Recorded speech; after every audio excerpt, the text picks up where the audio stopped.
사도신경 5번째 시간인데요. 사도신경이라고 하는 이 말은 우리의 신앙의 고백이라고 말씀을 드렸고, 성경책에 있는 내용을 그대로 인용해 온 것이 아니라 성경에 있는 내용을 종합했다고 보시면 됩니다. 요약했고 종합해서 성경을 벗어남이 없도록 오히려 성경에서 강조하는 내용들을 묶어서 사도신경이라고 하는 우리의 신앙의 고백을 만들었다 그랬습니다.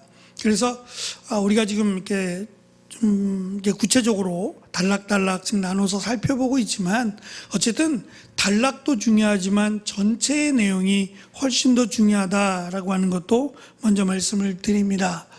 오늘은 5번째 시간으로 그 외아들 우리 주 예수 그리스도라고 하는 이 고백에 대한 말씀인데, 우리 주 그 외아들 우리 주 예수 그리스도라고 하는 이 고백 안에는 4가지의 이름 또는 이름을 상징하는 내용의 이름들이 나옵니다. 그래서 4가지의 이름들을 살펴보게 될 텐데요.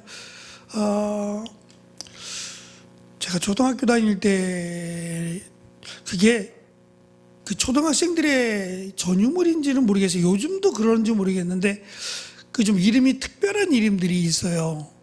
이게 아무래도 제가 어릴 적에는 한자로 된 이름들이 거의 대부분이었거든요. 근데 한자로 이름을 짓다 보면 한글 이름이 한자로 풀어놓으면 뜻이 너무 좋은데 한글로 하다 보면 약간 오해를 살 만한 이름들이 간혹 있어요. 근데 그 이름들이 무슨 뜻이야? 라고 물어보는 게 아니라 그 이름을 부르는 받침이 없이 부르거나 그냥 흘러가는 대로 부르거나 이 이름 가지고 놀리는 일이 많았어요. 이것 때문에 참 속상해하고 이름 바꿔달라고 아이들이 자꾸 놀리니까 이름 바꿔달라 하는 일들도 많았어요. 제 때만 그런 건지 아니면 시간이 지난 뒤에도 그런 건지 요즘은 어떤지 모르겠습니다. 참 유치하죠. 이름이라고 하는 것은 요즘은 계명이라고 해서 정말 특별한 사유가 있으면 이 일을 제기해서 이름을 바꿉니다만, 얼마 전만 해도 힘들었어요. 바꾸는 과정도 안 되고 바꾸는 게 쉽지 않았습니다. 그러니까 이름을 한번 지으면 그 이름은 죽을 때까지 써먹는 이름이에요. 불려야 되고 불러야 되고, 그러니까 이름을 굉장히 신중하게 줘야 되는데, 문제는 저희가 자랄 때도 그렇고 더 어르신들도 그렇고 이 아이들을 많이 낳잖아요. 요즘이야 하나 둘 이렇게 낳지만 전에는 많이 낳았어요. 많이 낳다 보니까 그 이름에 대해서 크게 신경 쓰지 않고 돌림자 위주로 한자나 그 가문에 족보라든 이런 게 있으면 주로 돌림자 이름으로, 어른들은 대부분 아마 돌림자 이름으로 지어졌을 거예요. 근데 그 돌림자가 끝자리거나 중간이거나 이렇게 둘 중에 하나가 될 텐데, 그게 그러니까 저도 이제 제가 1권이잖아요. 그러니까 한 권이라고도 불리고 책 한 권이라고도 불리고, 그러면 형은 2권이야? 밑에 동생은 3권이고, 그러니까 그런 이름의 영향들이 많았어요. 따라 부르다 보니까 1, 2, 3, 4 이렇게 부르기도 하고. 그러니까 이런 실제는 그렇지 않은데, 그래서 참 지금 생각해 보면 이 함부로 불러서는 안 되는 게 이름인데, 그 이름 가지고 얼마나, 저도 혹시 그 아이들 그 친구들 이름 가지고 놀렸는가라고 생각해 보면 그런 일이 있다면 참 미안하다라는 생각이 드네요. 함부로 부를 수 없는, 장난치 쳐서는 안 되는 것이 이름이죠. 하물며 우리가 짐승들에게 이름을 부를 때에도 나쁜 이름 안 하잖아요. 옛날에는 그냥 부르기 쉽고 그냥 막 부르는 이름으로 강아지 이름도 그렇고 막 그렇게 불렀어요. 개똥아 이렇게 부르고 막 그랬는데 요즘 그렇게 부르는 사람 없는 것 같아요. 부르기 좋고 듣기 좋은 이름들을 많이 부르죠. 특히 이제 사람에 대해서는 특히 더 할 겁니다.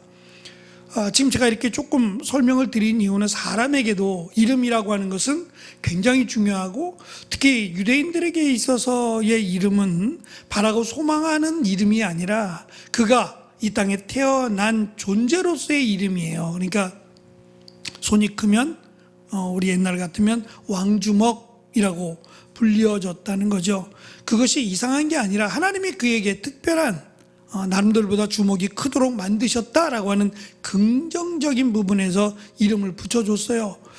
그러니까 이름을 함부로 부르지 않는다는 거죠. 그래서 아이가 태어나서 뭐 예명 또는 가명이 있긴 하겠지만 뭐 태명이라는 그런 건 있었는지 모르겠지만 아이가 태어나서 할례를 받을 때 그제 가서야 이름을 서판에 적은 것을 세례 요한에 관련된 내용에서 보면 태어나자마자 이름을 적지 않은 이유는 아이를 살펴보기 위해서 그래요. 이 아이를 통한 하나님의 계획, 하나님의 뜻이 무엇인지, 비록 아기지만 이 아기에게 다른 아이와 비교했을 때 뭐 좀 특별한 부분들이 없는가 살피고 그것을 긍정적으로 해서 아이의 이름을 불렀습니다. 물론 가문의 이름들이 있으니까 참고했겠지만 말입니다. 사도신경이라고 하는 우리의 신앙 고백인데 우리가 예수님에 대해서 거의 대부분이 이제 예수님에 대한 내용인데 그 예수님에 대해서 독생자, 외아들 또는 독생자, 우리 주, 또 예수, 또 그리스도라고 하는 그냥 한 번만 해도 되는데 이렇게 4번씩이나 연이어서 이름을 붙인 이유가 있지 않겠어요? 물론 똑같은 말을 4번 반복하지는 않았습니다. 각기 다른 의미가 있어서 그 의미를 오늘 살펴보긴 할 텐데 어찌 됐든 간에 예수님에 대해서 지금 4번이나 이름을 언급하고 있다라고 하는 것은 그만큼 중요하다는 의미죠. 그러니까 예수님에 대해서 단순한 주님이라고 하는 이 부분은 물론 틀리진 않습니다만 정확하게 설명하기에는 부족함이 있어요. 그래서 그 아쉬움이나 부족함을 보완하기 위해서 이렇게 4번씩이나 이름을 부르고 있다, 고백하고 있다라고 보시면 좋을 것 같습니다. 먼저 첫 번째 우리가 그 외아들이라고, 저는 외아들이라고 하는 말보다는 사실은 독생자라고 하는 말이 훨씬 더 정확한 말이에요. 독생자라는 말도 사실 없는 말인데 없는 말을 만들어낸 말이에요. 그러니까 독생자라고 하는 말은 우리 이 주변에 사람들이 사는 세상, 이 땅 속에서는 없는 단어예요. 독생이라는 거잖아요. 혼자 태어났다는 건데 영어에서 only begotten son이라고 되어 있는데 제가 밑에다 각주를 좀 달아놨어요. 이걸 직역하면 다른 누구를 통하지 않고 아버지가 직접 낳은 유일한 아들, 이 뜻이 독생자예요. 불가능하죠. 아버지 혼자 어떻게 낳아요? 어머니 혼자 낳아도 말이 안 되는데 아버지 혼자 낳았다고요?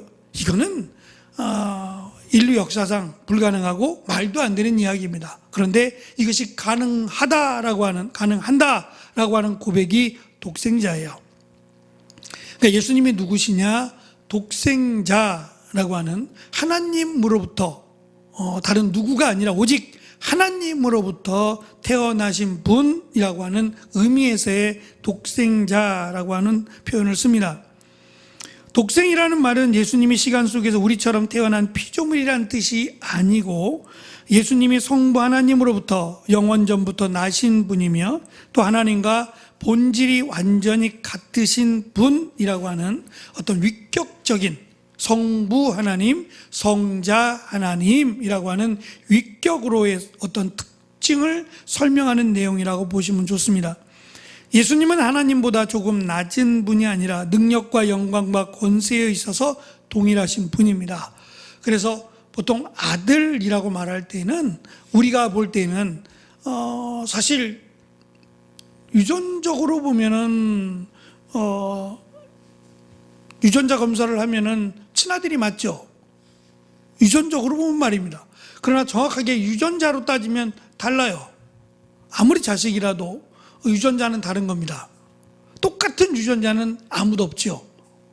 인간적으로 보면 말입니다.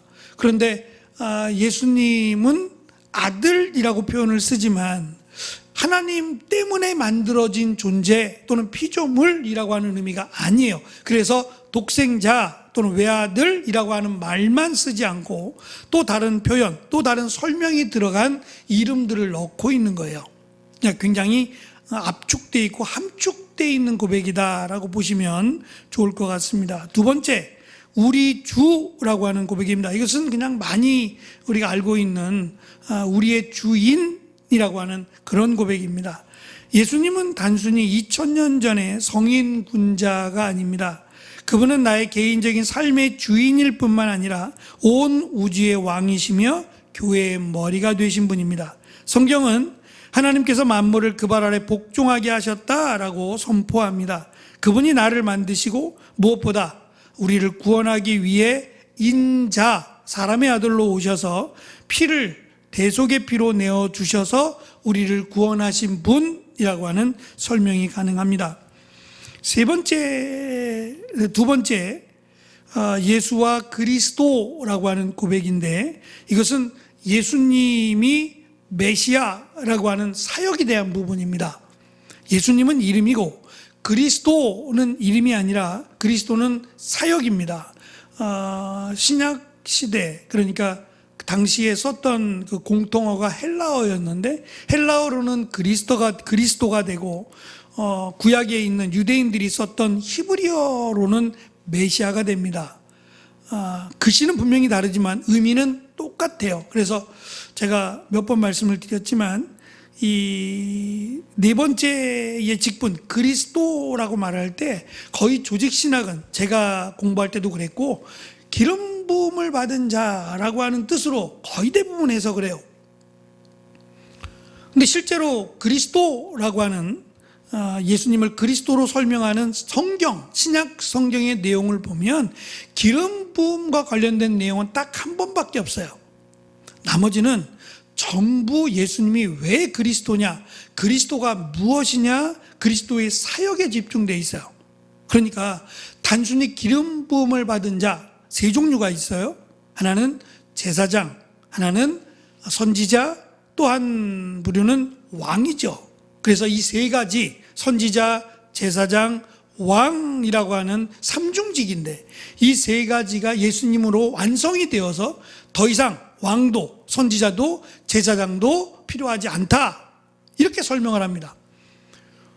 물론 이것도 틀린 말은 아니라고 생각해요. 맞죠? 그러나 성경에서 강조하는 그리스도라고 하는 말은 사실 기름 부음을 받은 자라고 하는 의미가 훨씬 적어요. 왜냐하면 신약 시대에서는 기름 부음을 받은 자라고 하는 의미가 크게 강조되어 있지 않아요.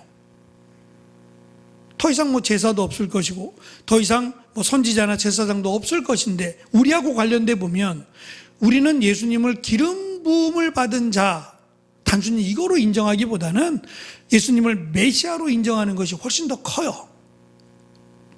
그러면 이 메시아, 구약에서 메시아라고 하는 설명, 보통 이제 뒤쪽인데, 구약 성경 뒤쪽, 보통 예언서 또는 선지서라고 말하는 이 뒤쪽에서 메시아를 어떻게 예언하고 메시아가 왜 오시는지, 무엇 때문에 오시는지를 설명하는 내용들을 우리가 이해하면 예수님이 그리스도, 메시아로 오신 이유를 이해할 수 있을 거예요. 이게 더 훨씬 중요하기 때문에 이 부분에 대해서 더 말씀을 드리겠습니다. 다시 이 페이지로 돌아와서 예수와 그리스도라고 하는 예수님의 사역에서 먼저 예수라고 하는 이름입니다. 천사가 요셉에게 나타나 일러준 이름의 뜻은 예수라 하라 해놓고, 그 이름의 뜻은 자기 백성을 그들의 죄에서 구원할 자라고 풀어줬어요. 사실은 구원입니다. 예수라고 하는 이름의 뜻이 구원이에요. 그래서 예수라고 하는 이름이 사실은 적지 않았다 그럽니다. 그래서 예수님이 나사렛 예수라고 밝힌 이유가 나사렛 출신의 예수, 아니면 갈릴리 예수도 있고 여러 가지 지역의 이름들이, 예수라는 이름들이 있었다는 거예요. 그래서 누구 예수인지 이걸 보다 정확하게 하기 위해서 나사렛 예수라고 성경은 밝히고 있다는 겁니다. 어쨌든 그 뜻은 구원입니다. 그런데 지금 유대인들은 메시아가 오시면 우리를 구원할 자라고 여겼어요. 근데 그 구원이라고 생각하는, 유대인들이 바라고 소망하던 구원은 지금 천사가 나타나서 강조했던 우리를 죄에서, 자기 백성을 그들의 죄에서 구원할 자로 기대한 게 아니라 오해한 거죠. 그러니까 구약에서 메시아라고 하는 의미를 놓친 거예요. 다시 말하면 이사야서에서 강조하고 있는 이 메시아가 오셔서라고 하는 이 설명을 메시아로 연결을 안 했어요. 그러다 보니까 오실 메시아는 고난을 당하거나 그러지 않는다. 영원히 죽지 않는다라고 생각을 해왔어요. 그런 상황 속에서 구원이란 자기들이 생각하는 메시아, 기대했던 메시아는 전능한 메시아입니다. 그래서 자꾸 그런 얘기하죠. 하늘로부터 오는 표적을 보여달라 그러죠. 이게 무슨 말이냐면 메시아 정도 되면 자기들이 기다렸던 메시아는 인간들이 보여주는 눈속임과 같은 마술이 아니라 하나님이 행하실 하나님만의 능력을 갖고 이 땅에 오시는 분이었어요. 근데 이게 참 그들이 한쪽만을 자꾸 이제 자기들이 편협된 생각 때문에 귀를 닫고 눈이 멀어버린 게 뭐냐면 분명히 메시아만 할 수 있는, 메시아만 가능한 기적과 능력을 보이셨어요. 예를 들면 소경이 눈을 떴다든지, 앞을 전혀 보지 못하는 사람, 날 때부터 소경되었던 자, 한 번도 앞을 보지 못한 사람이에요. 그런 사람이 눈을 떴다든지, 한 번도 걸어본 적이 없는 사람이 갑자기 일어나 뛴다든지, 또는 심지어 죽은 자가 살아났어요. 몇 번에 걸쳐서 나타나잖아요. 그럼 믿었어야죠. 이것보다 더 큰 능력이 어디 있어요? 도대체 뭘 기대한 거죠? 하늘로부터 만나가 내리거나 반석에서 물이 터지거나 이런 걸 기대하는 걸까요? 분명히 하늘로부터 오는 기적이라고 했으니까 하늘로부터라면 만나거나 아니면 하늘에서만 가능한 어떠한 그 신비한 능력들이요, 번개가 치거나 천둥이 내리거나 이런 하늘의 영역에 속한 그런 것들을 보여달라는 거예요. 그럼 보여줬다고 치면 그들이 정말 예수님을 하나님이 원하시는 메시아로 믿었을까요? 그냥 말 그대로 자기들이 생각했던 전능하신 메시아, 우리를 로마로부터 건져내어서 오히려 로마를 정복하고 세계를 다스릴 그런 메시아를 기다렸어요. 그래서 아예 그냥 설명을 해주는 겁니다.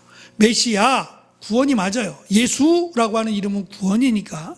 그런데 지금 설명하고자 하는 이 예수님은 단순한 우리를 로마로부터 건져주거나 고난과 어려움과 이런 절박함 속에서의 구원이 아니라 죄로부터의 구원이라는 점이에요. 사실 뭐가 더 쉽냐라고 생각하면 로마로부터 구원하는 게 쉽죠.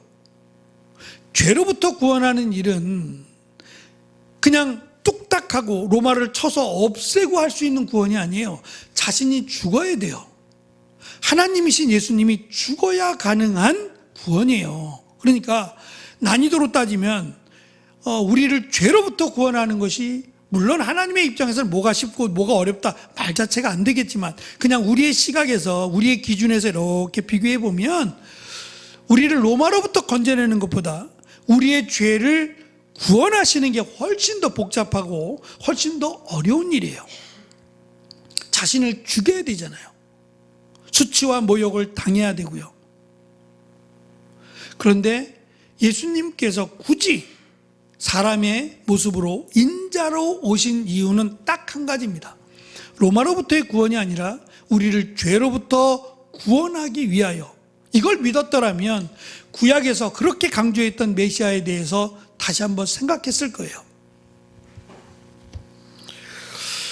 예수님께서 이 제자들, 이 제자도라고 하는 것은 사실 믿음이 없으면 제자는 불가능합니다.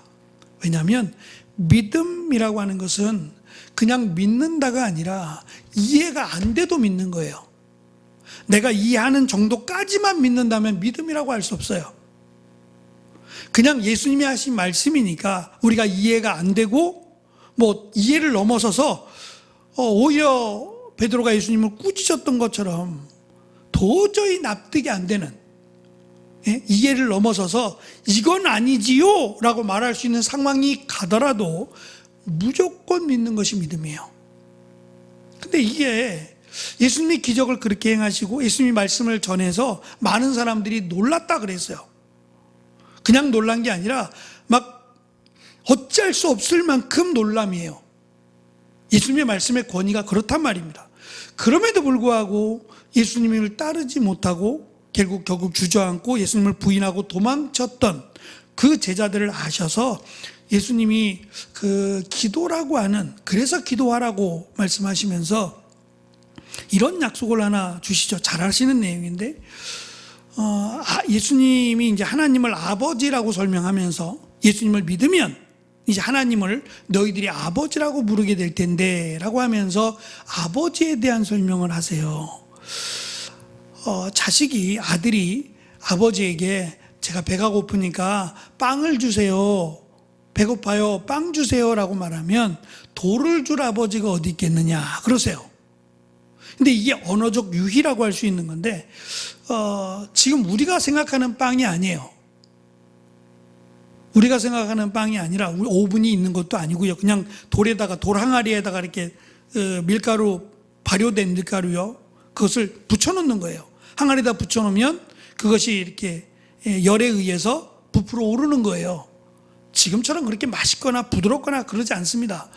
딱딱하고 그러긴 한데, 이게 조금 식으면 그 주변에 그 이스라엘 땅에 이 빵하고 아주 비슷한 돌들이 있대요. 자칫 빵처럼 생긴 돌이라고 보시면 돼요. 모양이나 색깔이 꼭 빵처럼 생긴 돌이 있대요. 그러면 비슷하니까, 이거나 저거나 빵처럼 비슷하니까 옛다, 그리고서는 돌을 주겠냐 이거예요. 먹어보면 아는데요, 돌을 씹으면 어떻게 돼요? 이건 장난을 쳐서도 안 되는 부분이죠. 배고프다고 이야기하는데 아무리 비슷하다고 돌을 줄 아버지가 어디 있겠느냐. 또 생선이라고 말하지만 뱀 이야기가 나왔잖아요. 갈릴리 바다라고도 설명하긴 하지만 민물입니다. 호수고요. 그 민물에 민물 장어가 굉장히 많이 살아요. 그리고 메기도 굉장히 큰, 우리는 강에서 글쎄 요즘은 메기 잘 못 본다 그래, 하도 많이 잡아서. 근데 하여튼 그 갈릴리 호수는 수심도 깊고 크기도 굉장히 크다 보니까 메기가 굉장히 많대요. 시커먼 메기가 굉장히 많아요. 근데 다 부정한 짐승이에요. 비늘이 없으니까 장어나 메기가 다 부정해요. 그런데 생선을 먹고 싶다고 해서 그 어떤 생선인지는 알 수 없지만 부정한 생선은 아닐 거예요. 근데 뱀하고 비슷하다면 뱀을 주겠느냐 그랬으니까 뱀하고 비슷하다면 장어일 가능성이 훨씬 높아진다는 거예요. 그러면 장어 이야기를 했다면, 장어는 부정한 물고기거든요. 물론 예수님한테 더 이상 부정하다, 정결하다, 물고기 가지고 논할 건 없어요. 베드로에게도 이것을 먹으라 그럴 때 베드로가 이 부정한 것들을 어떻게 먹습니까? 라고 사도행전에서 거절한 것처럼 더 이상 의미는 없지만, 만약에 생선이라고 하는 것이 이 갈릴리 호수에서 나오는 장어였다면 또 다른 의미가 있을 것 같아요.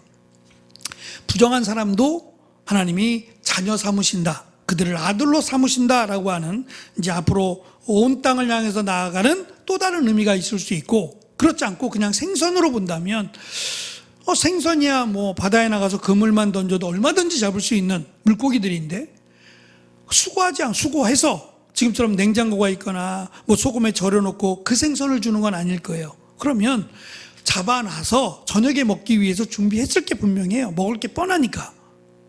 그런데 짓궂게 뱀을 줄 아버지가 어디 있겠어요? 이거는 생각해도, 어쩌면 아버지의 입장에 생각해 보면 아버지를 무시하거나 잘못된 이상한 아버지로 만들 수 있는 그런 비유가 될 수 있어요. 하물며 하나님 아버지께서 너에게 가장 좋은 것을 주시지 않겠느냐라고 말씀하시며 기도하라는 거예요. 근데 제자들은 기도하는 모습을 볼 수가 없어요. 예수님이 언제까지나 우리와 함께 하신다, 전능하신 분이 함께 하신다라고 생각했기 때문이기도 하고, 두 번째는 뭘 기도해야 될지를 모르는 거예요.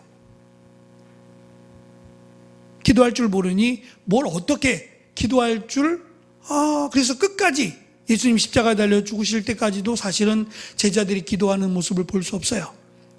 나중에 예수님이 부활하시고 승천하신 뒤에 그들이 모여서 기도하는 첫 모습이 사도행전에 나오죠. 물론 전부 다는 아니고요. 그러니까 그만큼 기도하지 않으면 믿음 믿음이라고 하는 것은 지킬 수도 없거니와 믿음 자체는 우리에게는 너무도 거리가 먼 것이 돼요. 왜 믿음이 자라지 않느냐? 우리의 생각이 자꾸 많아서 그래요. 제가 아까 좀 전에 밖에 나갔다 오면서 우리 들어오는 입구 쪽에 4층 영어학원인가요? 4층 영어학원에서 이렇게 저렇게 많이 붙여놨잖아요. 근데 그 붙여놓은 내용들을 이렇게 한번 읽어봤어요. 읽어봤더니 그런 표현이 있더라고요. 왜 영어를 못하느냐? 우리가 영어를 많이 배웠잖아요. 영어를 많이 배웠는데 왜 말은 못하느냐? 단어는 많이 아는데 문장도 이 머릿속에서 생각해서 문장을 말하니까 영어가 안 는다는 거예요. 영어는 언어인데 우리가 한국말 할 때, 우리 말할 때 생각해서 말하나요? 이거는 앞쪽에다 놓고 이건 중간에 놓고 이거는 동사니까 이렇게 생각해서 말하지 않죠. 그냥 자동적으로 나오는 거잖아요. 그러니까 그렇게 해야 되는데 우리는 영어 할 때는 일단 영어라고 하는 그 자체가 주어는 이쪽에다 놓고 동사는 이쪽에 놓고 목적어는 이렇게 자꾸 생각한다는 거예요. 그래서 영어가 안 는다는 거예요. 믿음이 그래요.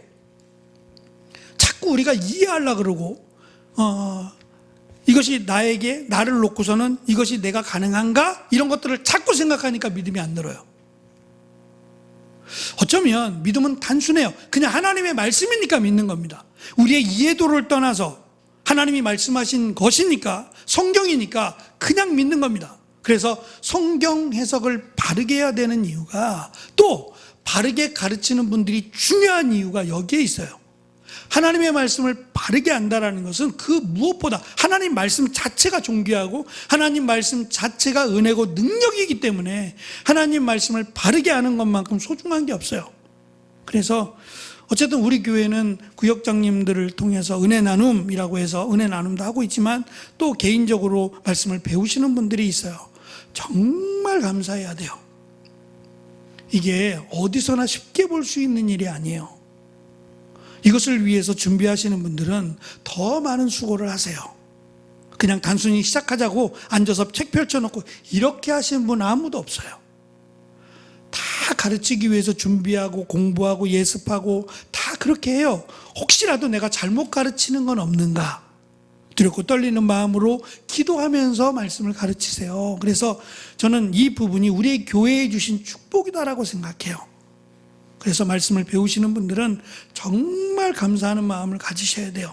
이거는 세상 공부도 그렇잖아요. 만약에 명강이다, 잘 가르친다 그러면 돈을 떠나서 배우게 하려고 그럴걸요. 그래서 좋은 과외는 시간에 얼마 이런 얘기들이 나오잖아요. 마찬가지로 하나님의 말씀을 잘 가르친다라는 것은 그만큼 그것보다 비교할 수 없을 만큼 소중하다라는 생각을 가지시고 감사하시고 또 위에서 기도해 주셔야만 합니다. 네 번째 3페이지입니다. 그리스도라고 하는 직분인데요. 기름 부음을 받은 자라고 하는 뜻도 있지만 이것보다는 저는 메시아라는 의미 속에서 찾아봤으면 좋겠어요. 구약시대에는 왕, 제사장, 선지자를 세울 때 머리에 기름을 부었습니다. 여기까지가 그리스도에 대한 설명이고, 첫째, 메시아에 대한 설명을 보면 이사야 53장에서는 고난받는 종으로 설명해요. 누구도 받아들이지 않았어요. 유대인들은 이걸 이해하지 않았고 받아들이지 않았어요. 그러나 예수님은 또 하나님은 이 메시아에 대해서 고난받는 종으로 설명하시고 메시아가 영광스러운 왕일 뿐만 아니라 백성의 죄를 짊어지고 도살장으로 끌려가는 어린 양처럼 고난받고 죽임당할 것을 성경은 분명히 말씀합니다. 두 번째, 메시아가 오시면 돌판이 아닌 마음의 법을 새겨 하나님과 백성의 관계를 완전히 회복, 다시 말하면 화목하게 하실 분, 예수님이 오셔야만, 또 예수님이 우리의 죄를 대신하여 죽으셔야만 하나님과 우리 사이가 화평하게 된다라는 것을 강조하고 있고, 세 번째, 메시아의 다스림, 통치는 칼과 힘이 아니라 자기 희생적 사랑과 성령을 통해서 이루어진다라는 것을 예언합니다. 그리고 이 예언이 예수님을 통해서 100% 이루어집니다. 그렇다면 예수님이 이 땅에 오셔서 이루어진 일과 다시 오실 일, 장차 다시 오실 일은 역시 마찬가지예요. 100% 이루어집니다. 언제인지 몰라서 그렇지 분명한 것은 이루셨고 또 다시 오심과 더불어 이루실 겁니다. 그것을 그냥 믿는 겁니다. 하나님의 말씀이니까 그냥 그것을 믿는 것을 우리는 믿음이라고 부릅니다. 세 번째, 우리가 이 이름을 네 가지를 살펴봤는데 이 이름들을 고백하며 예수님과 연합되었다면 우리에게 또 다른 이름, 새로운 이름이 하나 더 생기게 되는데 그것이 그리스도인입니다. 사도행전에 나타난 안디옥 교회에서 처음으로 그리스도인이라고 하는 예명이 불려지기 시작했어요. 이것이 왜 불려졌느냐? 주를 위해 죽겠다라고 말한 사람을 그리스도인이라고 말한 겁니다. 다시 말하면 그리스도처럼 우리의 죄를 대신하여 죽으신 그리스도처럼 내가 그리스도를 위해 죽겠다라고 하는 이 고백이 그리스도인이 된 거예요. 그러니까 그리스도인이라는 말은 내가 주를 위해 이제 죽어도 감사하다라고 말하는 사람을 그리스도인이라고 부를 수 있다는 겁니다. 선지자로서, 제사장으로서 또는 왕으로서 한번 읽어보시고 마지막 결론입니다. 이름에 걸맞는 신앙의 삶입니다. 그 외아들 우리 주 예수 그리스도라고 하는 이 고백은 우리가 이 이름들을 부를 때 하늘의 문이 열리고 사탄은 결박됩니다. 다만 부르는 것이 아니라 고백이죠. 내가 이해하고 믿고 또 고백하는 이 고백이 그렇다는 겁니다. 이 이름은 관념이 아니라 능력입니다. 우리가 살아가면서 모든 순간 이 이름을 생각하고 이 이름을 의지하고 이 땅에서 우리가 살아가는 삶 속에서 이 이름이 주는 의미를 다시 한번 기억한다면 이 땅은 어찌됐든 한정적인 겁니다. 언젠가는 사라질 땅입니다. 그 사라질 땅에 우리가 연연해 살 것이 아니라 이 땅 가운데 살아가고는 있지만 더 중요한 하나님의 나라를 소망하면서 베드로의 고백에 의하면 나그네라는 표현을 썼어요. 나그네는 말 그대로 개나리 보찜, 우리가 옛날식 개나리 보찜 메고 다니는 사람을 나그네라 그래요. 집도 없이 그냥 정처 없이 떠도는 사람이라는 말도 있잖아요. 그러니까 이 땅에 내 모든 것을 걸고 살아가는 사람이 아니라 이 땅에 살지만 나그네 된 자로 언제든지 하나님 앞에 나아갈 준비로 살아가는 사람을 나그네라고 할 수 있어요. 조금 좀 과격하다 싶은 마음이 있습니다만 당시 베드로가 사역했던 이 소아시아에 흩어져 있던 사람들이 나그네거든요. 믿음 때문에 집에서 쫓겨나 또 자기가 살던 이 소속에서 쫓겨나서 어쩔 수 없이 나그네가 되어야만 했던 사람들이에요. 그런데 그 나그네들에게 말합니다. 당신은 이 땅에서 나그네다.